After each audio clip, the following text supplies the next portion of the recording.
ఈరోజు నుండి దశోపనిషత్తుల్లో అత్యంత ప్రధానమైనటువంటి ఉపనిషత్తు కేనోపనిషత్తుని మనం ప్రారంభం చేస్తున్నాం. ఇంతకుముందు సూర్యోపనిషత్తు అలాగే కైవల్యోపనిషత్తుని చెప్పుకున్నాం. ఆ రెండు కూడా అధర్వణ వేదానికి సంబంధించినటువంటివి. అవి అధర్వణ వేదంలో ఉన్నటువంటివి అయితే ఈ కేనోపనిషత్తు సామవేదంలో ఉన్నటువంటి ఉపనిషత్తు. కాబట్టి ఈ ఉపనిషత్తుని గురించి ఇప్పుడు మనం ప్రారంభం చేస్తూ ఉన్నాం. ఈ లోకంలో ఉన్నటువంటి ప్రతి ప్రాణి కూడా, ప్రతి జీవి కూడా, ప్రతి మానవుడు కూడా అతడి యొక్క యథార్థ స్వరూపం ఏమిటంటే అది పరమాత్మే. అంటే మనందరం కూడా పరమాత్మ స్వరూపులమే. అయితే తాను పరమాత్మ స్వరూపుణ్ణి అనేటువంటి విషయం మాత్రం మర్చిపోయి జీవుడిగా వ్యవహరిస్తూ ఉన్నాం ఈ లోకంలో. అంటే యథార్థమైనటువంటి స్థితిని మర్చిపోయినప్పుడు మరొక రకంగా అనుకుంటాం. పగలు జాగ్రత్తావస్థలో ఒక డాక్టర్గా ఉన్నటువంటి వాడు రాత్రి నిద్రపోయిన తర్వాత కల వస్తే ఆ కలలో అతడు బిచ్చగాడిగా ఉండొచ్చు. ఆ బిచ్చగాడిగా ఉన్నప్పుడు డాక్టర్ని మర్చిపోయాడు. డాక్టర్ని మర్చిపోయి బిచ్చగాడిగా ఉన్నాడు. అదే ప్రకారంగా మనం కూడా పరమాత్మ స్వరూపమే అయినప్పటికీ కూడా ఇప్పుడు ఒక జాగ్రత్త అనేటువంటి ఒక కళ, పెద్ద కళలో ఉన్నాం. ఈ జాగ్రత్త అవస్థ అనేది ఒక పెద్ద కళ, స్వప్నావస్థ అనేది చిన్న కళ.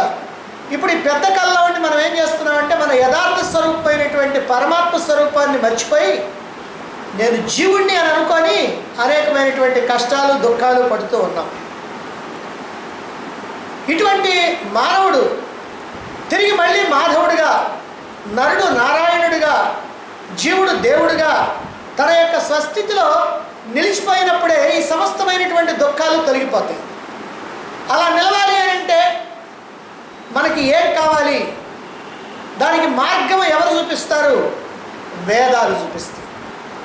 మన యొక్క స్వస్థితిలో మనం నిలవటానికి, మళ్ళీ మనం మన యథార్థ స్వరూపమైనటువంటి పరమాత్మగా మనం మిగిలిపోయి ఆనందంగా, శాశ్వత ఆనందంగా ఉండాలి అని అంటే మనకి మార్గం చూపించేటువంటివే వేదాలు.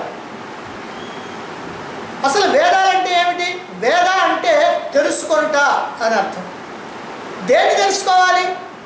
దేన్ని తెలుసుకుంటే ఇక తెలుసుకోవాల్సినటువంటి పని లేదు.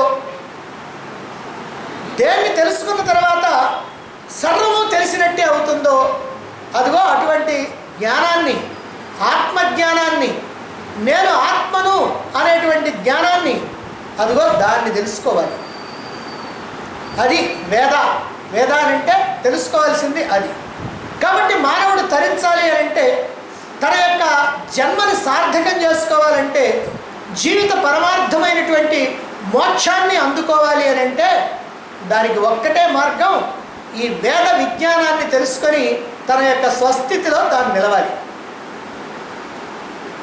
ఒక్క మానవుడికే ఈ ఛాన్స్ ఉంది తప్ప మిగిలినటువంటి ఏ జంతువులకు కానీ, పక్షులకు కానీ, పాములకు కానీ, తేళ్లకు కానీ దేనికి కూడా ఈ అవకాశం లేదు. వీటికే కాదు, దేవతలకు కూడా మోక్షాన్ని పొందేటువంటి అవకాశం లేదు. వాళ్ళు కూడా చాలా కాలం ఆ దేవతలుగా జీవించి అలా సుఖాలు భోగాలు అనుభవిస్తూ ఉంటారు అంతే. అంతే తప్ప మోక్షాన్ని అందుకోవడానికి వాళ్ళకి వీల్లేదు. అటు దేవతలకి వీల్లేదు, ఇటు మానవులకి వీల్లేదు, ఇటు జంతువులకి వీల్లేదు. కేవలం మానవులకి మాత్రమే ఈ మోక్షాన్ని అందుకునేటువంటి అర్హత ఉంది. ప్రయత్నం చేస్తే, ఈ వేద విజ్ఞానాన్ని తెలుసుకున్నట్లయితే, ఈ ఆత్మజ్ఞానాన్ని తెలుసుకున్నట్లయితే. ఈ వేదాలు అనేటువంటివి ఎలా వచ్చినాయి అనే దాని మీద రకరకాలైనటువంటి అభిప్రాయాలు ఉన్నాయి. దీన్ని సృష్టికర్త అయినటువంటి బ్రహ్మదేవుడే మొట్టమొదటిగా విన్నాడు. ఆయన విన్నాడు కనుక దీన్ని శృతి అన్నారు. వేదాలకు ఒక పేరుంది శృతులు అని, మరొక పేరుంది అపౌరుషేయాలు అని. శృతులు అని ఎందుకన్నారంటే విన్నవి గనక. కాబట్టి ఆ బ్రహ్మదేవుడు మొట్టమొదట విని వీటిని తాను ఇతరులకి ప్రచారం చేయడం జరిగింది. అంటే ఇతరులకి బోధించడం జరిగింది. బ్రహ్మచేత బోధించబడ్డది కనుక ఈ విద్య బ్రహ్మ విద్య అయింది. మనం అప్పుడప్పుడు అంటుంటాం బ్రహ్మ విద్య అనేటువంటి మాట. ఎందుకంటామంటే ఎప్పుడైనా ఎవరితోటో పని చెప్పామనుకోండి చేయమని, నేను చేస్తాలే అంటాడు. సరే జాగ్రత్తగా చేయాలా అని మనం చాలా జాగ్రత్తలు చెప్పబోతాం. తెలుసులేవయ్యా ఇదేమైనా బ్రహ్మ విద్య ఏంది, నేను చేస్తాలే అని అంటాడు. అంటే ఇదేమైనా బ్రహ్మ విద్య అని అంటే బ్రహ్మ విద్య అయితే చాలా గొప్పది, కానీ ఇలాంటి దానికి ఏం పర్వాలేదు, ఈ లౌకిక విద్య నేను చేసేస్తానంటాడు. అంటే బ్రహ్మ విద్య గొప్పదని మనకి తెలియకుండానే ఒప్పుకుంటా ఉన్నాం. అదిగో ఆ బ్రహ్మ చేత మొట్టమొదటి వచ్చింది కనుక దీన్ని బ్రహ్మ విద్య అన్నారు. మరొక రకమైనటువంటి భావన కూడా ఉంది. ఈ శృతులు అనేటువంటి పేరు ఎందుకు వచ్చినాయి అని అంటే, భారతదేశంలో ప్రాచీన కాలంలో ఉన్నటువంటి మహర్షులైనటువంటి వాళ్ళు నిజమైనటువంటి సర్వసంగ పరిత్యాగులై ఈ ప్రపంచంలో దేన్ని కోరుకోకుండా కేవలం పరమాత్మ యొక్క జ్ఞానాన్ని కావాలి అని అనుకొని అందుకోసమే కఠినమైనటువంటి దీర్ఘమైనటువంటి ధ్యాన సాధన సాగిస్తే చాలా కాలం సాగించినటువంటి ఆ ధ్యానంలో వాళ్ళకి కొన్ని మంత్రాలు వినిపించినాయి. వాళ్ళకి వినిపించినాయి కనుక వాటిని శృతులు అన్నారు. బ్రహ్మదేవుడికైనా వినిపించబట్టే శృతి అన్నారు, వీళ్ళకైనా వినిపించబట్టే శృతి అన్నారు. మరి ఆ మహాత్ములైనటువంటి వాళ్ళు విన్నటువంటి మంత్రాలు తన శిష్యులకి బోధించారు, ఆ శిష్యులు వాళ్ళ శిష్యులకి బోధించారు. అలా పరంపరాగతంగా వారి నుంచి వీరికి, వీరి నుంచి వీరికి ఇలాగ గురు శిష్య సంబంధ రూపంలో ఈ వేద మంత్రాలన్నీ కూడా అలా వస్తూ ఉన్నాయి.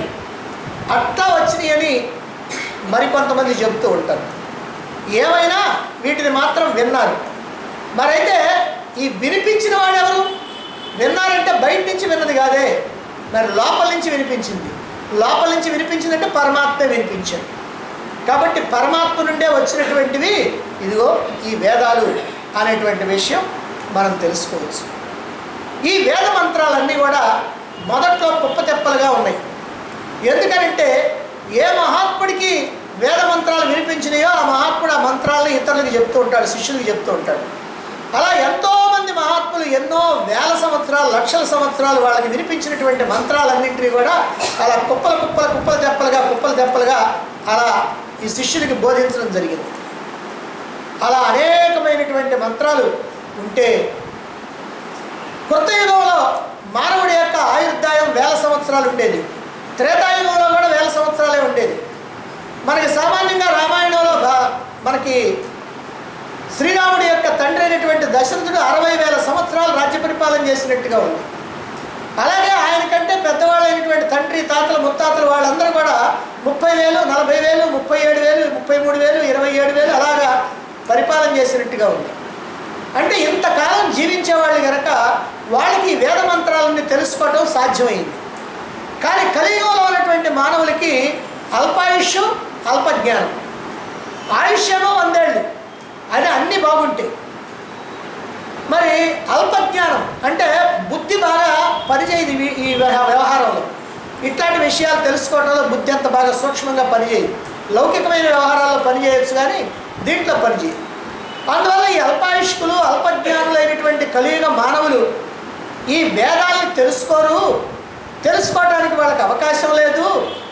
అలా కనుక వాళ్ళు తెలుసుకోకపోతే చాలా నష్టపోతారు.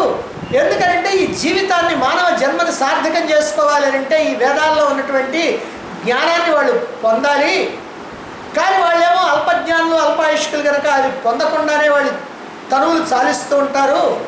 కాబట్టి వాళ్ళు నష్టపోతారు అనేటువంటి ఆలోచన చేసి ద్వాపరయుగం చివరిలో వ్యాస మహర్షి జాగ్రత్తగా ఆలోచించి ఈ వేద మంత్రాలన్నింటినీ కూడా 4గా విభాగం చేశాడు.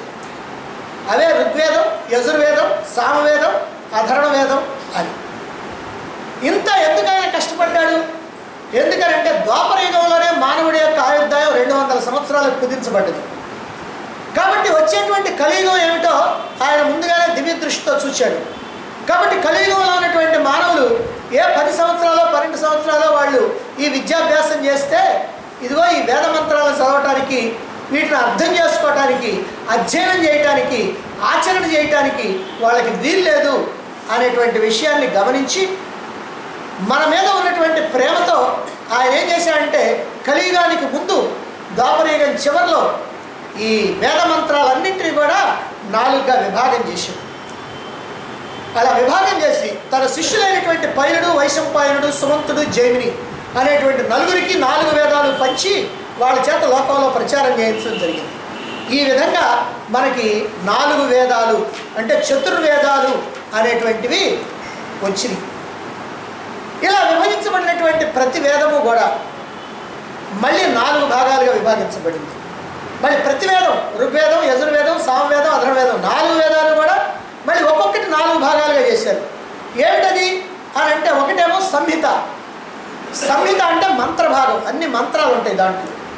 రెండవదేమో బ్రాహ్మణాలు. బ్రాహ్మణాలు అంటే యజ్ఞయాగాది క్రతువులు, పూజా పురస్కారాలు, నోములు, వ్రతాలు ఇలాంటివన్నీ కూడా ఎలా చేయాలో తెలియజేసినటువంటివన్నీ కూడా ఈ యజస్సుల్లో చెప్పారు, అంటే బ్రాహ్మణాల్లో చెప్పారు. ఇక మూడవదైనటువంటిది ఆరణ్యకాలు. ఆరణ్యకాలు అంటే ఉపాసన. ఉపాసన అంటే అర్థం ఏంటంటే ఆసన, సమీపంగా కూర్చోవటం. ఎవరికి సమీపంగా? పరమాత్మకి సమీపంగా. పరమాత్మ ఎక్కడున్నాడు? నీకు దగ్గరగా నీలోనే ఉన్నాడు. కాబట్టి నీలోనే ఉన్నటువంటి పరమాత్మని నీవు ఆ ఉపాసన చేయాలంటే ఎలా చేస్తావు? అందుకని దానికి సంబంధించి ధ్యానము, జపము మొదలైనటువంటివన్నీ ఇదిగో ఈ 3వ భాగంలో ఈ ఆరణ్యకాల్లో చెప్పండి. ఇక 4వ భాగమైనటువంటిది ఉపనిషత్తు. ఉపనిషత్తు అంటే ఏమిటంటే పరమాత్మ యొక్క తత్వాన్ని ఉన్నది ఉన్నట్టుగా తెలియజేయడానికి ఈ ఉపనిషత్తులు చెప్పబడ్డాయి.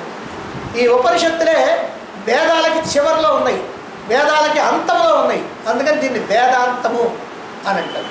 అప్పుడప్పుడు మనం వేదాంతం అనే మాట వింటాం. ఒక్కోసారి వేదాంతాన్ని ఆపోజిట్ అర్థంలో కూడా వింటాం. ఎవరైనా ఏదైనా చెప్తున్నారు అనుకోండి, నీకేమో వినటానికి ఇష్టం లేదు, వాడు అలా చెప్పిపోతూ ఉన్నాడు. చిట్సరికి మనకు కోపం వచ్చాడు, ఆపాయని వేదాంతం అని అంటాం. అంటే ఇక్కడ అర్థం ఏంటంటే వేదాంతం అంటే పనికిరాంది అని అర్థం. ఇప్పుడు వాడు చెప్పే మాటలని పనికిరావు కదా, అందుకని ఆపాయని వేదాంతం అని అంటే ఇదిగో ఇలాంటిది వేదాంతం. నిజంగా అలాంటిది కాదు. అర్థం చేసుకోలేకపోవచ్చు కానీ అంతము, వేదాలకి అంతంలో ఉంది కనుక దీన్ని వేదాంతం అన్నారు. ఈ వేదాంతమే పరమాత్మ తత్వాన్ని చెప్పేది. పరమాత్మ తత్వాన్ని తెలియజేస్తేనే నువ్వెవరో నీకు తెలుస్తుంది. నువ్వెవరో నీకు తెలిస్తేనే నువ్వుగా ఉంటావు. నువ్వుగా ఉంటేనే శాశ్వతమైనటువంటి ఆనందాన్ని, ఆత్మానందాన్ని, బ్రహ్మానందాన్ని, మోక్షానందాన్ని పొందుతావు. కాబట్టి ఇదిగో ఈ 4 భాగాలుగా ఇలా విభాగం చేయటం జరిగింది. ఇక మానవులకి మోక్ష మార్గాన్ని చూపించేటువంటివి ఇదిగో ఈ ఉపనిషత్తులు. ఇవి వేదాలకు అంతంలో ఉన్నవి కనుక దీన్ని వేదాంతం అన్నారు. మానవ జీవితాన్ని తరింపజేసుకోవటానికి, మోక్షాన్ని అందుకోవటానికి, ఎందుకంటే మానవ జీవితాన్ని తరింపజేయటం అంటే అర్థం ఏంటంటే మోక్షాన్ని పొందటమే. మోక్షాన్ని పొందితే నీ జన్మ తరించినట్టే. కాబట్టి ఈ మోక్షాన్ని పొందటానికి కావలసినటువంటి అద్భుతమైనటువంటి జ్ఞానాన్ని ప్రసాదించేటువంటివే ఈ ఉపనిషత్తులు. ఉపనిషత్తుల్లో ప్రధానంగా చెప్పబడింది ఏమిటనంటే పరమాత్మ తత్వం. పరమాత్మ మనం అనుకున్నట్టుగా ఏదో ఒక రూపంతో ఉన్నటువంటి వాడు కాదు. 2 కాళ్ళు, 2 చేతులు, 2 కళ్ళు, 2 చెవులు, 3 రంధ్రాలు, నోరు, ఇదిగో ఈ దేహము, ఇదంతా మనకి ఎలా ఉందో అలాగనే పరమాత్మ కూడా ఉంటుందని మనం ఊహిస్తూ ఉంటాం. అట్లయితేనే మనం తెలుసుకోగలుగుతాం, లేకపోతే తెలుసుకోలేదు. అందుకోసం అని చెప్పి ఇది మన ఊహే కానీ పరమాత్మకి ఎప్పుడు కూడా ఇలా ఒక రూపం అంటూ లేదు. ఆయన నిరాకారుడు, ఆకారం లేదు. నిర్గుణుడు, గుణాలు లేవు. మనకైతే సత్వరజస్తమో గుణాలు 3 గుణాలు ఉన్నాయి. పరమాత్మకి ఏ గుణాలు లేవు. నిర్గుణుడు, నిరంజనుడు అంటే ఏ రకమైనటువంటి కల్మషాలు లేవు. నిర్వికల్పుడు, ఏ సంకల్పాలు చేయడు. ఎందుకంటే మనం కనుకైతే మనకు లోపల కోరికలు ఉన్నాయి కాబట్టి ఆ కోరికల కోసం సంకల్పాలు చేస్తాం.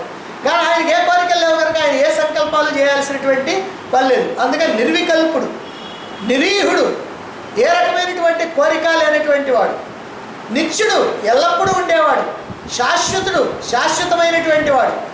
అందరూ పోతున్నా, ఈ సృష్టి పోతున్నా ఆయన మాత్రం పోడు. మళ్ళీ సృష్టి వస్తూ ఉంటుంది, పోతూ ఉంటుంది. ఆయన మాత్రం ఎప్పుడు అలాగనే ఉంటాడు. అజుడు, పుట్టుక లేనటువంటి వాడు. అవ్యయుడు, నాశనం లేనటువంటి వాడు. ఆది మధ్యాంతరహితుడు, మొదలు మధ్య చివర అనేటువంటివి లేనటువంటి వాడు. సర్వవ్యాపి, ఆయన అంతటా ఉన్నటువంటి వాడు. అంతటా ఎలా ఉంటాడండి? మనం లోపల ఉన్నామంటే బయట లేవు, బయట ఉన్నామంటే లోపల లేవు. ఎందుకని? మనకు ఒక రూపం ఉంది కాబట్టి ఈ రూపం ఎక్కడుంటే అక్కడ మనం ఉన్నట్టు, మిగిలిన చోటంతా మనం లేనట్టు. కానీ ఆయనకు రూపం లేదు కదా, ఆయన సూక్ష్మాతి సూక్ష్మమైనటువంటి వాడు కదా.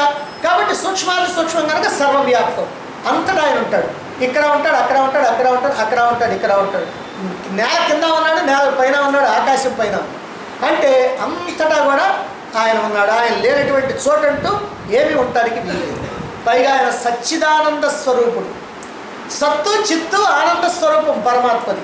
సత్ అంటే ఎప్పుడు ఉండేవాడు, చిత్ అంటే జ్ఞానస్వరూపుడు, ఆనందం అంటే నిరంతరము కూడా దుఃఖం అంటే ఏమిటో తెలియకుండా ఉండేటువంటి శాశ్వతమైనటువంటి ఆనందం. అటువంటి ఆనంద స్వరూపుడైనటువంటి వాడు. ఇలా పరమాత్మని గురించి, పరమాత్మ యొక్క తత్వాన్ని గురించి యథార్థంగా తెలియజెప్పేటువంటివే ఈ ఉపనిషత్తులు. ఈ జగత్తంతా కూడా నిజంగా పరమాత్మతోనే అలా కప్పబడి ఉంది, వ్యాపించబడి ఉంది. అంతా పరమాత్మే, ఎక్కడ చూసినా పరమాత్మే. ఈ విషయాన్ని మనకి దశోపనిషత్తుల్లో మొట్టమొదటిదైనటువంటి ఈశావాస్యోపనిషత్తు మొట్టమొదటి మంత్రంలో చెప్తుంది. ఈశావాస్యమిదగం సర్వం యత్కించ జగత్యాం జగత్ అని. ఈ కదిలేటువంటి జగత్తు మొత్తంలో కూడా కదలకుండా ఉన్నటువంటి వాడు పరమాత్మ మాత్రమే. అంటే పరమాత్మ కదలకుండా సర్వత్రా అంతటా కూడా ఉన్నాడు అని చెప్పేటువంటిది అదిగో ఆ ఈశావాస్యోపనిషత్తులో మొదటి మంత్రం. అంటే పరమాత్మే అంతటా ఉన్నాడు, ఆయనే ఈ జగత్తును సృష్టించాడు, ఆయనే ఈ జగత్తులో అంతటా కూడా పాలలో వెన్నలాగా, నువ్వుల్లో నూనెలాగా అంతటా వ్యాపించి ఉన్నాడు. పాలలో వెన్నలాగా అంటే పాలలో వెన్న ఉందా లేదా అని అంటే మనం ఏం చెబుతాం, ఉందంటాం. ఏది చూపించండి అంటే చూపించలేము. ఎందుకని చూపించలేము? ఎందుకనంటే ఆ వెన్న అది ఉన్నట్టు ఉన్నది ఉన్నట్టుగా మనకు కనపడదు. అది ఎంతటా వ్యాపించి ఉంటుంది. పాలలో ఏదో ఒక భాగంలో ఉంటుంది, మొత్తం పాలంతా వ్యాపించి ఉంటుంది. దాన్ని మనం బయటికి తీయాలంటే పాలను కాస్త కాచి చల్లార్చి తోడేసి పెరుగైన తర్వాత చిలికితే అప్పుడు వస్తుంది వెన్న.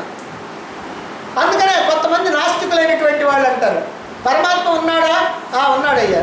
ఏడి ఉంటే చూపించు అంటాడు. అంటే వీడికి చూపిస్తే ఉన్నట్టు లేకపోతే లేనట్టు. మరి అయితే పాలు తీసుకొచ్చి దాంట్లో వెన్న ఉందా అని అడిగితే ఏమంటాడు? ఉన్నదంటే. ఏం చూపించారంటే చూపించమంటే ఇప్పుడు ఎట్ట కుదురుద్దారంటే. మరి పాలలో వెన్న చూపించడానికి కుదరకపోతే అంతటా ఉన్నటువంటి పరమాత్మను చూపించడానికి ఎట్ట కుదురుద్ది? ఎవరికి పడితే వాళ్ళకి కుదురుద్దా? దానికోసం అంత శ్రమ చేస్తే దీనికోసం శ్రమ చేయక్కర్లా, ఊరికినే చూపించంటే తేరగా కనపడుద్దా? కాబట్టి ఇదిగో ఇలా అంతటా కూడా వ్యాపించి ఉన్నటువంటి వాడు పరమాత్మ. అంతేకాదు ఇక్కడ జీవుడుగా, జగత్తుగా, జీవాత్మగా భావించబడేదంతా కూడా పరమాత్మే. ఇప్పుడు మనం ఏమనుకుంటున్నాం అంటే నేను జీవుడిని అని అంటున్నాం.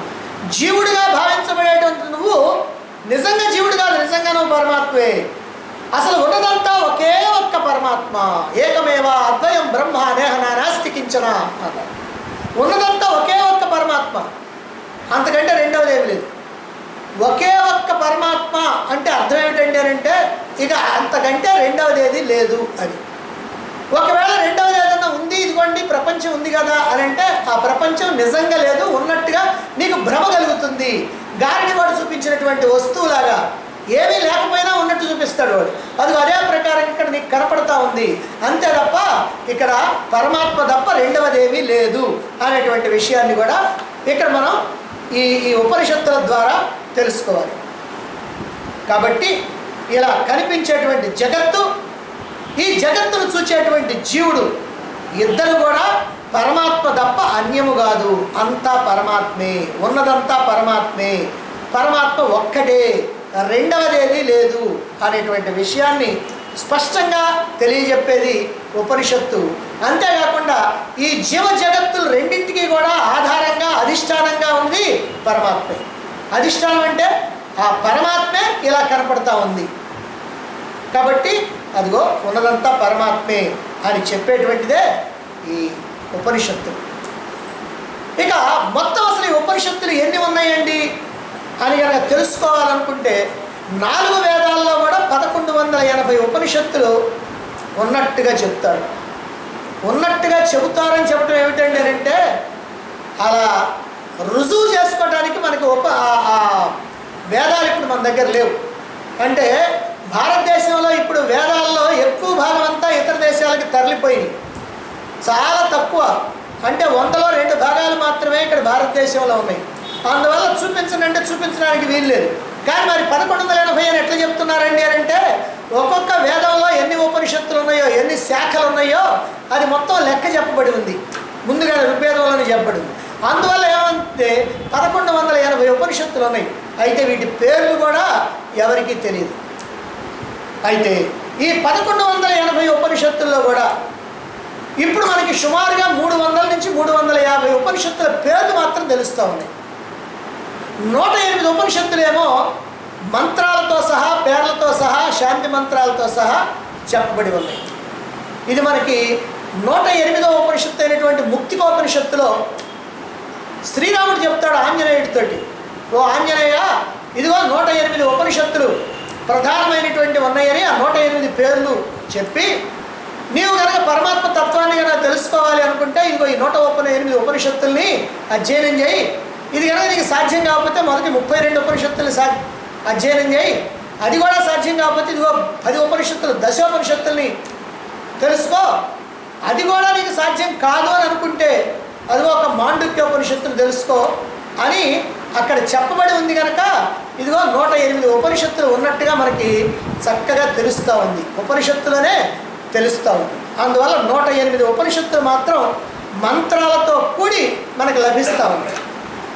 ఈ 108 ఉపనిషత్తులు కూడా తెలుసుకోవాలంటే అందరికీ కష్టమే కనుక మొదటి 10 ఉపనిషత్తుల్ని దశోపనిషత్తులు అన్నారు. ఈ దశోపనిషత్తుల యొక్క గొప్పతనం ఏమిటంటే అన్ని ఉపనిషత్తుల సారమంతా ఈ 10 ఉపనిషత్తుల్లోనే ఉంది. వాటిల్లో ఇంకా వేరే వేరే విషయాలున్న సారం మొత్తం మనకి దశోపనిషత్తుల్లో కనపడతాయి. అవే ఈశ, కేన, కఠ, ప్రశ్న, ముండక, మాండుక్య, ఐతరేయ, తైత్రేయ, ఛాందోగ్య, బృహదారణిక అనేటువంటి ఉపనిషత్తులు. ఈ 10 ఉపనిషత్తులు, ఈ 10 ఉపనిషత్తులు కూడా అద్వైత పరంగా శంకరాచార్యుల వారు, విశిష్టాద్వైత పరంగా రామానుజాచార్యుల వారు, ద్వైత పరంగా మధ్వాచార్యుల వారు, ఈ ముగ్గురు కూడా ఈ 10 ఉపనిషత్తులకి భాష్యం రాశారు. అయితే నిజం ఏమిటంటే ఈ 10 ఉపనిషత్తులే కాకుండా 11వ ఉపనిషత్తు అయినటువంటి కైవల్యోపనిషత్తుకు కూడా ఈ ముగ్గురు భాష్యం రాశారు, ఇక మిగిలిన వాటికి రాయలే. అందువల్ల ఈ దశోపనిషత్తులు చాలా ప్రధానమైనటువంటివని అందరూ కూడా భావిస్తూ ఉంటారు, పెద్దలందరూ చెప్తూ ఉంటారు. కాబట్టి మోక్షాన్ని అందుకోవాలనుకున్నటువంటి మానవుడు, ప్రతి మానవుడు కూడా ఈ ఉపనిషత్తుల జ్ఞానాన్ని తెలుసుకోవాలి.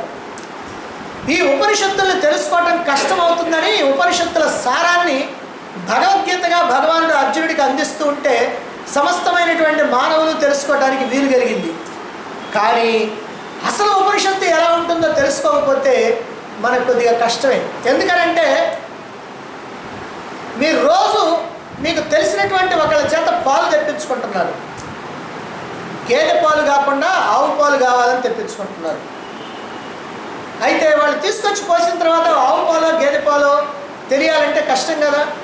పైన నీళ్లు కలిపారో కలపలేదో తెలియాలంటే కష్టం కదా. అందుకోసం అని చెప్పి, ఏమయ్యా నువ్వు తెస్తున్నది ఆవు పాలేనా? ఆవు పాలేనమ్మా అని అంటాడు. ఏమో నాకు నమ్మకం కలగట్లేదు, దీంట్లో బాగా నీళ్లు కలుపుతున్నట్టుందే. అబ్బే లేదమ్మా, ఏమో నాకు తెలియదు అని అంటే అప్పుడు అతను ఏం చేయాలంటే మరుసటి రోజు ఆవును తోలుకొని వచ్చి వాళ్ళ ఇంటి ముందే ఆమె చూస్తూ ఉండగానే ఆ పాలు కనుక పితికి ఆమె కనుక ఇస్తే ఇవి ఆవు పాలే, దీంట్లో నీళ్లు కలపలేదు అని చక్కగా తెలుస్తుంది. అదే ప్రకారంగా మరి ఉపనిషత్తులన్నీ ఆవులైతే సర్వోపనిషదో గావః దోగ్ధ గోపాలనందన పార్థో వత్స సుధీ భోక్త దుగ్ధం గీతామృతం మహత్ అని అక్కడ గీతామృతాన్ని గురించి చెప్పడం జరిగింది. సర్వోపనిషదో గావః ఉపనిషత్తులన్నీ ఆవులు, దోగ్ధ గోపాలనందన మరి ఆవులకి పాలు పితికేవాడెవరు? గోపాలనందనుడు అంటే శ్రీకృష్ణుడు. పార్థో వత్స మరి ఆవుకి పాలు మెతకాలంటే దూడ ఉండదు, అందుకని దూడగా అర్జునుడిని సెలెక్ట్ చేసుకున్నాడు. అందుకని పార్థో వత్స. సుధీ భోక్త మరి అన్ని దూడ తాగుతే పాలు, అన్ని దూడ తాగితే మనకేమొస్తాయి? అందుకని దూడ తాగ్గా మిగిలినటువంటి పాలన్నీ సుధీ. సుధి అంటే సు అంటే మంచి, ధి అంటే బుద్ధి, మంచి బుద్ధి కలిగినటువంటి వాళ్ళు, అంటే పరమాత్మ వైపుకు తిరిగినటువంటి బుద్ధి కలిగినటువంటి వాళ్ళు ఎవరో వాళ్ళకి ఈ పాలన్నీ. ఇంతకీ పాలేమిటయ్యా? దుగ్ధం గీతామృతం మహత్ అన్నారు. ఈ పాలేమిటంటే గీతామృతం, భగవద్గీత అనేటువంటి అమృతం. ఇది అంటే ఉపనిషత్తుల అనేటువంటి ఆవుల నుంచి పితికినటువంటి పాలు, ఇదిగో ఈ భగవద్గీత. మరి ఇప్పుడు ఎవరికైనా అనుమానం రావచ్చు, ఏమంటే నిజంగా ఉపనిషత్తుల నుంచి తెచ్చినాయనండి? ఎట్లా తెలుస్తుంది? ఉపనిషత్తులు కూడా చూస్తే తెలుస్తుంది ఇది ఉపనిషత్తుల నుంచి వచ్చినాయో కాదు. ఇప్పుడు మనం ఉపనిషత్తులని చెప్పుకుంటాం, 108 ఉపనిషత్తులు చెప్పుకుంటా ఉన్నాం. అలా చెప్పుకునేటప్పుడు అనేకమైనటువంటి ఉపనిషత్తుల్లో ఉన్నటువంటి మంత్రాలన్నీ భగవద్గీతలో ఉన్నాయి, మనకి పోలికలు కనపడుతూ ఉంటాయి. ఉన్నది ఉన్నట్టుగా ఉండే కొన్ని ఉన్నాయి, కాస్త అర్థం మారినవి కొన్ని ఉన్నాయి, ఒక లైన్ అట్లా ఉండి ఒక లైన్ మారినవి కొన్ని ఉన్నాయి, ఇట్లా ఉన్నాయి. అంటే వీటన్నిటినీ కూడా సేకరించి భగవద్గీతలో క్రోడీకరించి చెప్పబడింది అనే విషయం మనకు అర్థమవుతుంది ఎప్పుడు ఆ ఉపనిషత్తులు తెలుసుకుంటే. ఉపనిషత్తులు తెలుసుకోకుండా ఉంటే చెప్పిన మాట నమ్మాలంతే. ఇవన్నీ కూడా ఉపనిషత్తులను తెచ్చినాయ్యా అని అంటే ఓహో అట్లాగా అని ఊరుకుంటాం. కానీ అదిగో ఆ ఉపనిషత్తు అనేటువంటి గోవును కూడా మీ ఎదురుగా తీసుకొచ్చి ఇక్కడ కనుక ఆ పాలు పిండితే అంటే దాంట్లో ఉన్నటువంటి ఆ శ్లోకాలు మంత్రాలు కనుక చెబితే ఓహో ఈ మంత్రాలే భగవద్గీతలో కూడా వచ్చినాయి కదా, ఈ భావాలే భగవద్గీతలో చెప్పారు కదా అనే విషయం మనకు తెలుస్తుంది. అదిగో అందుకోసం అని చెప్పి ఇక్కడ ఈ 10 ఉపనిషత్తులు కూడా ప్రధానమైనవి. అందులో 2 ఉపనిషత్తులో 3 ఉపనిషత్తులో 4 5 వాటిని మనం తెలుసుకోవాలి. ఎందుకు తెలుసుకోవాలి అని అంటే మనం నేర్చుకున్నటువంటి భగవద్గీతలో చెప్పబడినటువంటి శ్లోకాలన్నీ కూడా ఈ ఉపనిషత్తుల్లో నుంచి వచ్చినాయే, ఆ పరమాత్మ తత్వాన్ని గురించి వచ్చినాయే అనేటువంటి విషయం. అలాగే భగవద్గీతను చదివేటప్పుడు కూడా ఉపనిషత్తుల సారాన్నే నేను చదువుతున్నాను. ఇది శ్రీమద్ భగవద్గీతాసు ఉపనిషత్సు అని ప్రతి అధ్యాయం చివర గద్యాన్ని చదువుతున్నాం. అంటే ఉపనిషత్తుల యొక్క జ్ఞానాన్నే మనం తెలుసుకుంటున్నాము. ఉపనిషత్తుల జ్ఞానాన్ని భగవద్గీత ద్వారా తెలుసుకోవటం కాకుండా సరాసరి ఉపనిషత్తులే తెలుసుకుంటే చాలా గొప్ప విషయం కదా. అందుకని ఇట్లా సరాసరి ఉపనిషత్తుల్ని తెలుసుకోవటం కూడా చాలా ముఖ్యమైనటువంటిది అనేటువంటి విషయం ఇక్కడ మనం గ్రహించాలి. ఇక ఉపనిషత్తు అనేటువంటి పదం మన చెవుల్ని సోకటంతో మనకు రకమైనటువంటి మనోహరమైనటువంటి సుందరమైనటువంటి దృశ్యం మన కళ్ళ ముందు మెదిలాడుతూ ఉంటుంది. ఏమిటది అని అంటే ఒక ప్రశాంతమైనటువంటి సుందర వనవాటిక, పచ్చని చెట్లతో కళకళలాడుతూ ఉంది ఆ వనవాటిక అంతా కూడా. అక్కడ చెట్ల మీద ఉన్నటువంటి పక్షులు కిలకిలా రావాలు చేస్తూ ఉంటాయి, కోయిలలు కుహు కుహు అని కూచితాలు చేస్తూ ఉంటాయి. అవన్నీ కూడా మనసుకి ఆహ్లాదం కలిగిస్తూ ఉంటాయి. ఇక అక్కడ ఉన్నటువంటి బ్రహ్మచారులైనటువంటి కురవాళ్ళు వేద పఠనాలు చేస్తూ ఉంటే ఆ ప్రదేశం అంతా కూడా ఒక బ్రహ్మాండమైనటువంటి పవిత్రతని సంతరించుకొని ఉంటుంది. ఆ ఆశ్రమ ప్రాంగణంలో ఒక పెద్ద రావి చెట్టు ఉంది. ఆ చెట్టు మొదట్లో ఒక పెద్ద అరుగు, ఆ అరుగు మీద ఒక ఆసనాన్ని ఏర్పాటు చేసి ఉంది. ఆ అరుగు కింద నేల మీద శుభ్రం చేసినటువంటి నేల మీద దర్భాసనాలు పరుచుకొని బాగా సాధన చతుష్టయ సంపన్నులైనటువంటి శిష్యులు గురువు ద్వారా ఈ ఉపనిషత్తుల యొక్క జ్ఞానాన్ని వినాలి అనేటువంటి తపనతో ప్రశాంత చిత్తులై సూక్ష్మమైనటువంటి బుద్ధి కలిగి అక్కడ కూర్చొని ఉన్నారు. సరైనటువంటి సమయంలో అక్కడికి శ్రోత్రియుడు బ్రహ్మనిష్ఠుడు కరుణాసముద్రుడైనటువంటి గురువు అదిగో ఆ ఆసనం మీదకి వచ్చి కూర్చున్నాడు. మరి ఆయన ఏం చెబుతాడా అని శిష్యులంతా కూడా ఎదురు చూస్తూ ఉన్నారు. చెవులు రిక్కించుకొని ఎప్పుడు ఏం చెబుతారా, చెప్పింది చెప్పినట్టుగా మనం గ్రహించడానికి సిద్ధంగా ఉండాలి అని మనస్సుని ఎటు పోనీయకుండా ఏకాగ్ర చిత్తులై కూర్చొని ఉన్నారు. ఎప్పుడైతే గురువుగారు ప్రవేశించారో శిష్యులందరూ కూడా లేచి నిలబడి అభివాదం చేసి ఆయన్ని గౌరవించి అలా వాళ్ళ స్థానాల్లో ఆశీర్లయ్యారు.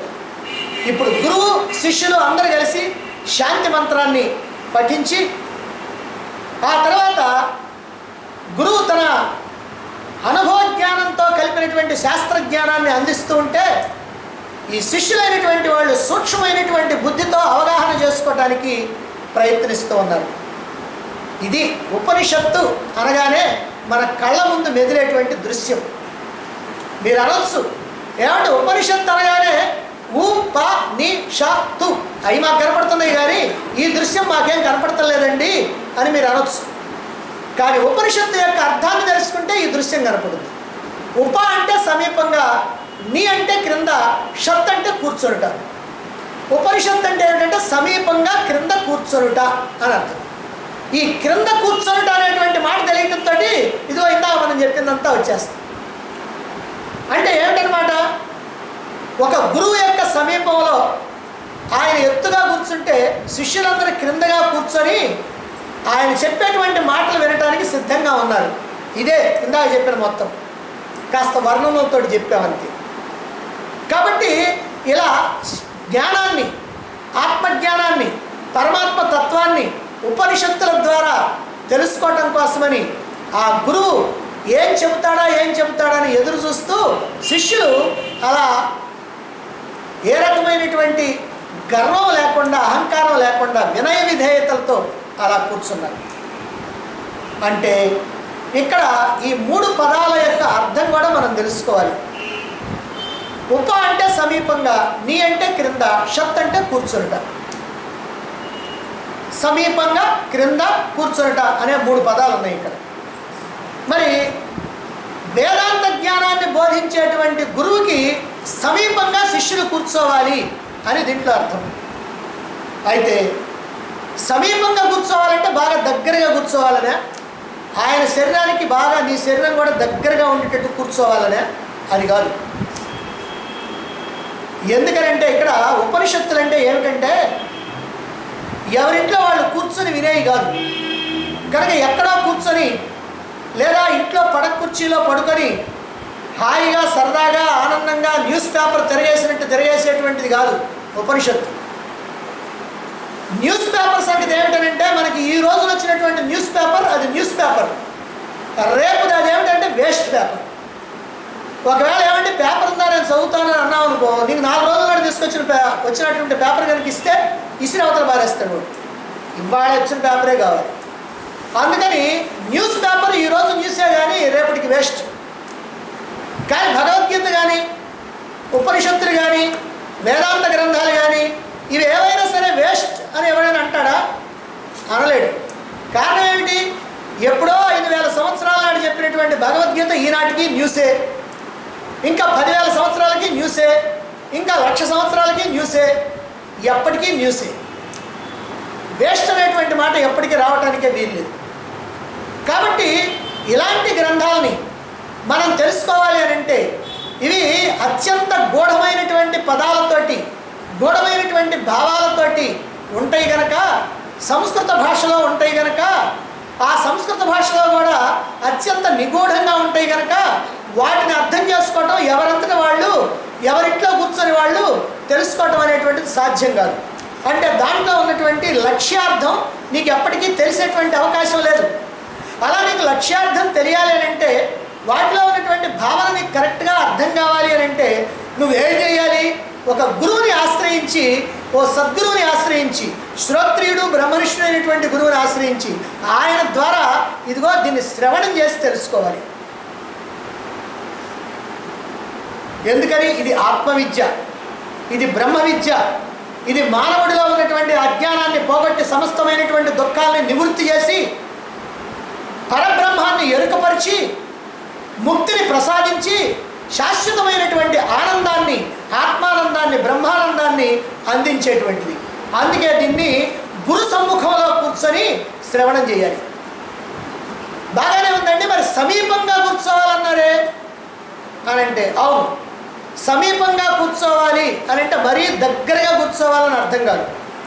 గురువు యొక్క మనోభావాలను సరిగ్గా గ్రహించడానికి వీలుగా ఆయన యొక్క మనస్సుతో నీ మనస్సును జోడించాలి అని అర్థం. శరీరం దగ్గరగా ఉండాలి కాదు, మనసు దగ్గరగా ఉండాలి. మనసు దగ్గరగా ఉండటం అంటే ఏమిటి మనకు తెలుసు. మన శరీరం ఎక్కడున్నా మనం ఎవరినైతే తలుసుకున్నామో వాళ్ళ మనసుతో మన మనసు దగ్గరగా ఉన్నట్టు. కాబట్టి ఎప్పుడు కూడా గురువు ఏం చెబుతున్నాడో, ఏ ఉద్దేశంతో చెబుతున్నాడో, ఏ భావాలను వ్యక్తం చేస్తున్నాడో వాటిని తెలుసుకోవడానికి నీ మనసు తహతహలాడుతూ కనుక ఉన్నట్లయితే అప్పుడు గురువు యొక్క సమీపంగా ఉన్నట్టే. అయితే అలాగని ఎప్పుడు కూడా గురువు ఎక్కడో ఉండి మనం ఎక్కడో ఉంటే కుదరదు. మరి గురువు ద్వారా వింటేనేగా తెలిసేది. అందువల్ల సమీపంగా అంటే వీలైనంత దగ్గరగా కూర్చొని ఆ గురువు నీకు కనిపించేటట్టుగా, గురువు మాటలు వినిపించేటట్టుగా అలా కూర్చోవాలి. దాన్ని ఇక్కడ సమీపంగా కూర్చోవటము అని చెప్పడం. అలాగే కింద కూర్చొనుట అన్నారు. మరి ఏమండి కింద కూర్చోవాలంటే నాకు దేహ బాధలు ఉన్నాయండి, ఈ కాళ్ళకి వంగవు, కీళ్ళ నొప్పులు ఉన్నాయి, కాళ్ళ నొప్పులు ఉన్నాయి, కాబట్టి నేను ఎట్లా కూర్చుంటాను కింద అని అంటే ఏం అట్లానే కింద కూర్చోవాల్సినటువంటి అవసరం లేదు. కానీ నీ భావం ఎట్లా ఉండాలంటే కింద ఉండాలి. కింద కూర్చున్న భావం ఉండాలి. కింద కూర్చున్న భావం అంటే ఏమిటంటే గురువు నాకన్నా తెలియగలిగినటువంటి వాడు, నేను తెలుసుకునేవాడిని, ఆయన తెలియజెప్పేటువంటి వాడు, కాబట్టి ఆయన ఉన్నతమైనటువంటి వాడు అని వినయ విధేయతలు కలిగి ఉండాలి. గురువు ఉన్నతమైనటువంటి వాడు అనేటువంటి భావన ఉండాలి. గంగ ఎప్పుడు కూడా పైనుంచి కిందకి ప్రవహిస్తూ ఉంటుంది, కింద నుంచి పైకి ప్రవహిస్తుంది. అలాగే ఈ జ్ఞాన గంగ, ఈ జ్ఞానం అనేటువంటి గంగ ఎప్పుడు కూడా పైనుంచి కిందకి ప్రవహిస్తుంది కనుక గురువు ఉన్నతంగా ఉండాలి, వినేటువంటి శిష్యుడు అలా క్రింద ఉండాలి. ఆ ప్రకారంగా కనుక ఉన్నట్లయితే ఈ జ్ఞానం అనేటువంటిది మన యొక్క మస్తకంలోకి చేరుతుంది. ఆ విధంగా మనం వినయ విధేయతలతో ఉండి ఇదిగో ఈ జ్ఞానాన్ని తెలుసుకోవడానికి ప్రయత్నించాలి.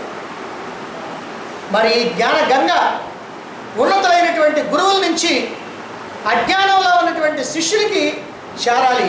అందువల్ల గురువు కన్నా తాను అధికుణ్ణి అని భావించకూడదు, అణకోగలిగి ఉండాలి, విధేయతతో ఉండాలి. ఇక కూర్చోవటం అనే పదంలోని అంతరార్థం ఏమిటంటే ఒక చోట కూర్చొనుట అనేది అవసరమే. కూర్చోకుండా నేను అటు ఇటు తిరుగుతుంటానండి మీరు చెప్పండి అంటే కుదరదు. ఎందుకంటే చెప్పడం ఏమైనా కుదురుతామో కానీ వాడికి వినటం మాత్రం కుదరదు, అటు ఇటు తిరుగుతూ ఉంటాం. అందుకని కూర్చోవాల్సింది. కింద కూర్చో, కుర్చీ మీద కూర్చో, బల మీద కూర్చో, ఎక్కడైనా కూర్చో, మొత్తం మీద కూర్చోవాల్సింది. అంతేకాకుండా అసలైన అర్థం ఏంటంటే మనసు పరుగులు తీయకుండా కూర్చోవాలి. దేహం కన్నా మనసు ప్రధానం. అందుకని మనస్సు అనేటువంటిది ప్రాపంచిక విషయాల మీదకి పరుగులు తీస్తా అప్పుడప్పుడు మధ్య మధ్యలో కనుక వింటే అర్థం కాదు. ఎందుకని ఏదైనా ఇక్కడ చెబుతూ ఉంటే దాన్ని వినడానికి ప్రయత్నం చేస్తుంటాం, అర్థం చేసుకోవడానికి ప్రయత్నం చేస్తుంటాం. మధ్యలో మనసు కనుక ఏటో పోతే ఆ తర్వాత చెప్పేది అర్థం కాదు, కనెక్షన్ పోద్ది మధ్యలో. అందువల్ల నీ మనస్సుని ప్రశాంతంగా ఉంచి అటు ఇటు కదలకుండా ఉంచి అలా కూర్చోబెట్టి అప్పుడు వినాలి. ఇది కూర్చొనుట అంటే. అందువల్ల ఉపనిషత్తు అంటే ఇలా సమీపంగా క్రింద కూర్చొనుట అనే అర్థం వచ్చినట్టుగా ఈ ఉపనిషత్తు అనేటువంటి పేరుని ఇవ్వటం జరిగింది. ఉపనిషత్తులన్నీ కూడా వేదాలకి అంతంలో ఉన్నాయి. ఇంతకుముందే మనం చెప్పుకున్నాం. సంహిత, బ్రాహ్మణాలు, ఆరణ్యకాలు, ఉపనిషత్తు. అందువల్ల ఉపనిషత్తుల్ని వేదాలకి శిరస్సులు అంటారు. తలకాయ మనకి ఎంత ప్రధానమో వేదాలకు కూడా ఉపనిషత్తు అంత ప్రధానం. తలకాయ కనుక లేకపోతే వాడు ఎవడో మనం గుర్తించలేము. అలాగనే ఉపనిషత్తులు కూడా లేకపోయినట్లయితే వేదాలకు అసలు విలువ ఉండేది కాదు. అందువల్ల ఈ వేదాలకి తలకాయలు లాంటివి ఉపనిషత్తులు. మరి ఉపనిషత్తులన్నీ కూడా నిజంగా వేదాలకు అంతంలో ఉన్నాయంటే అన్ని వేదాలకు అంతంలో లేవు. కొన్నేమో వేదాలకు మొదటి భాగమైనటువంటి మంత్ర భాగంలోనే ఉన్నాయి, కొన్నేమో బ్రాహ్మణాల్లో ఉన్నాయి, కొన్ని ఆరణ్యకాల్లో ఉన్నాయి, కొన్నేమో ఉపనిషత్తు భాగాలు చివరి భాగాల్లో చాలా ఉన్నాయి. అందువల్ల అన్నిట్లో ఉన్నాయి. ఇప్పుడు మనం ఈశావాస్యోపనిషత్తు ఇంతకుముందు చెప్పుకున్నాం. ఈ ఈశావాస్యోపనిషత్తు అనేటువంటిది మొట్టమొదటి ఉపనిషత్తు. ఇది ఎక్కడుంది? శుక్ల యజుర్వేదంలో ఉన్నటువంటి మంత్ర భాగంలో ఉంది. దాన్నే సంహిత అంటారు, వాజసనేయ సంహిత. ఈ వాజసనేయ సంహితలో 40 అధ్యాయాలు ఉంటే 40వ అధ్యాయమే ఈశావాస్యోపనిషత్తు. కాబట్టి శుక్ల యజుర్వేదంలో ఉన్నటువంటి వాజసనేయ సంహితలో ఇదిగో ఈశావాస్యోపనిషత్తు ఉంది, అంటే మొదటి భాగంలో ఉంది. మరి ఇప్పుడు మనం చెప్పుకునేటువంటి కేనోపనిషత్తు ఇది బ్రాహ్మణాల్లో ఉంది. ఇదేమో సామవేదంలో, ఇప్పుడు మనం చెప్పుకుంటుంది సామవేదం. కాబట్టి సామవేదంలో ఉన్నటువంటి ఈ కేనోపనిషత్తు దీన్ని తలవకార బ్రాహ్మణం అని అంటారు. తలవకార బ్రాహ్మణంలో 9వ అధ్యాయమే ఈ కేనోపనిషత్తు. ఈ పేర్లన్నీ మీరు గుర్తుపెట్టుకోకపోయినా ఏం పర్వాలేదు, కాకపోతే వేదాల్లో ఉన్నదనేటువంటి విషయం తెలుసుకోవాలి. తలవకార బ్రాహ్మణం, అందుకని దీన్ని తలవకారోపనిషత్తు అని కూడా అంటారు.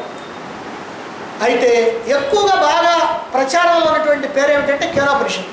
తలవకారోపనిషత్తు అంటే చాలామందికి తెలియదు, కేనోపనిషత్తు అంటేనే తెలుస్తుంది. అందువల్ల ఇది కేనోపనిషత్తు అనేటువంటి పేరే దీనికి స్థిరపడిపోయింది. అయితే ఈ పేరు ఎలా వచ్చింది? దీనికి కేనోపనిషత్తు అనేటువంటి పేరు ఎలా వచ్చింది? నిజంగా మొదటి 2 ఉపనిషత్తులు ఈశావాస్య, కేన, ఈ 2 కూడా ఒకే విధంగా పేర్లు వచ్చినాయి. ఎట్లా వచ్చినాయి? ఈశావాస్యమిదగం సర్వం యత్కించ జగత్యాం జగత్ అని ఈశావాస్యోపనిషత్తులో మొట్టమొదటి మంత్రంలో మొట్టమొదటి పాదంలో మొట్టమొదటి పదం ఈశావాస్య. ఈశావాస్యమిదగం సర్వం యత్కించ జగత్యాం జగత్.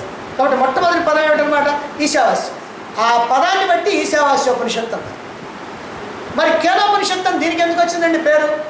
ఈ కేనోపనిషత్తులో కూడా మొదటి మంత్రంలో మొదటి వాక్యంలో మొదటి పదం కేన. కేనేషితం పతతి ప్రేషితం మనః అని వస్తుంది. తర్వాత చెప్పుకోబోతాం ఎల్లుండి. కేనేషితం పతతి ప్రేషితం మనః అంటే కేన అనేటువంటి పదం వచ్చింది. అందువల్ల దీనికి కేనోపనిషత్తు అనేటువంటి పేరు వచ్చింది. ఇలా వచ్చింది కదా అని అన్నీ ఇట్లనే వచ్చినాయి అని అనుకోబాకండి. ఇదిగో ఈ రెండిట్లు వచ్చినాయి, అక్కడక్కడ కొన్ని అలా వస్తాయి. కొన్ని రకాలైనటువంటి భావాలతోటి కొన్ని పేర్లు పెట్టడం జరిగింది. దాంట్లో ఉన్న ముఖ్యమైన విషయం ఏదో చూసి దాన్ని బట్టి ఆ పేరు వస్తాం. ఇక అన్నిటికంటే ముఖ్యంగా తెలుసుకోవాల్సింది ఏమిటంటే, ఉపనిషత్తు అనేటువంటి మాట, ఆ శబ్దం చెవులో పడ్డది అని అంటే మీరు పూర్వజన్మలో సుకృతం చేసుకున్నటువంటి వాళ్ళు. ఈ ఉపనిషత్తు అనేటువంటి పదం, ఈ శబ్దం చెవులో పడకుండా 170 మంది పుట్టి పెరిగి పోతా ఉన్నారు. 130 మంది మాత్రమే ఇదిగో ఉపనిషత్తు అనే పేరు మాత్రం విన్నారు అంతే. ఇక ఉపనిషత్తుల్లో ఏమున్నాయో, ప్రధానమైనటువంటి ఉపనిషత్తులు ఏమున్నాయో, వాటి యొక్క మంత్రాలు ఏమిటో తెలుసుకున్నటువంటి వాళ్ళు మిగిలిన 30 మందిలో ఒక 28 మంది ఉంటారు. వాళ్ళు గొప్ప అదృష్టవంతులు. ఉపనిషత్తు అనేటువంటి పేరు వింటే అదృష్టం. ఉపనిషత్తులో ఉన్నటువంటి ఉపనిషత్తుల యొక్క పేర్లు, వాటిలో ఉన్నటువంటి మంత్రాలు అవి తెలుసుకుంటే చాలా గొప్ప అదృష్టవంతులు, చాలా గొప్ప పుణ్యం చేసుకున్నటువంటి వాళ్ళు. ఇక ఉపనిషత్తుల్లో ఉన్నటువంటి ఈ కొన్ని ఉపనిషత్తుల యొక్క మంత్రాలని, వాటి యొక్క అర్థాలని, వాటి గూఢార్థాలని, వాటి లక్ష్యార్థాలని, వాటిలో ఉన్నటువంటి భావాలని అర్థం చేసుకొని వాటిని జీవితంలో ఆచరించాలి అని ఎవరైతే నిశ్చయం చేసుకుంటారో వాళ్ళు అదృష్టవంతుల్లో అదృష్టవంతుల్లో అదృష్టవంతుల్లో అదృష్టవంతులు. అంటే కోటాను జన్మలు మంచి చేసుకున్నటువంటి వాళ్ళు, చెడు చేసినా సరే వాటితో పాటుగా మంచి కూడా చేసుకున్నటువంటి వాళ్ళు, సుకృతం ఉన్నటువంటి వాళ్ళు, అదిగో అలాంటి వాళ్ళు.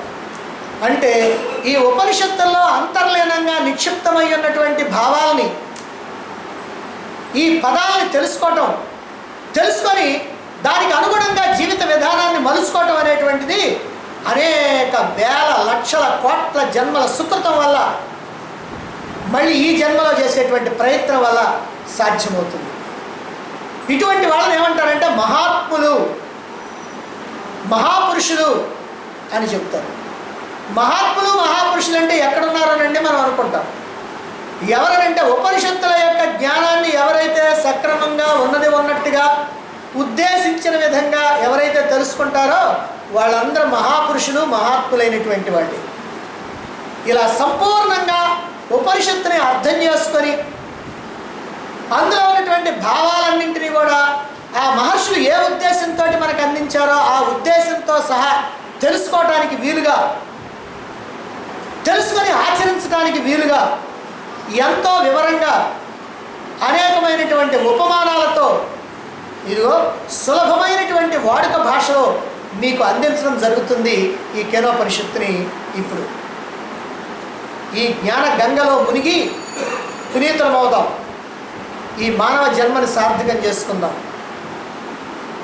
మనం మామూలు గంగ ఉంది, వేలకి వేలు ఖర్చు పెట్టి ఎంతో శారీరకంగా శ్రమపడి అక్కడికి పోయి ఆ గంగలో మునుగుతాం. ఆ గంగలో మునిగితే ఏమొస్తుందో మీ అందరికీ తెలుసు. కానీ ఏ ఖర్చు లేకుండా మనం ఉన్న చోటనే ఉండి ఏ రకమైనటువంటి శారీరక శ్రమ లేకుండా మరి ఈ జ్ఞాన గంగలో మునగటానికి ప్రయత్నం చేయండి. దీనివల్ల ఎటువంటి ఫలితం వస్తుంది అని అంటే అవి ఉపనిషత్తులే చెప్పి, ఏమిటి ఈ ఉపనిషత్తుల్ని అర్థం చేసుకొని ఆచరణ చేస్తే వచ్చే ఫలితం అంటే నీ మానవ జన్మ సార్థకం అవుతుంది. ఇంతకుముందు ఎన్నో కోట్ల జన్మలు ఎత్తావు, ఇక ముందు ఎన్నో కోట్ల జన్మలు ఎత్తాలి. అన్ని కోట్ల జన్మలు ఎత్తే ఆ జన్మలన్నింటిలో కూడా జన్మ దుఃఖం, జరా దుఃఖం, వ్యాధి దుఃఖం, మరణ దుఃఖం అని అనేకమైనటువంటి దుఃఖాలు పొందాలి. ఆ దుఃఖాలన్నీ తప్పించుకోవాలంటే ఆ జన్మలు లేకుండా పోవాలి. ఆ జన్మలు లేకుండా పోవాలంటే మోక్షాన్ని పొందాలి. ఆ మోక్షాన్ని పొందాలంటే ఈ శాస్త్రజ్ఞానం నీకు కావాలి.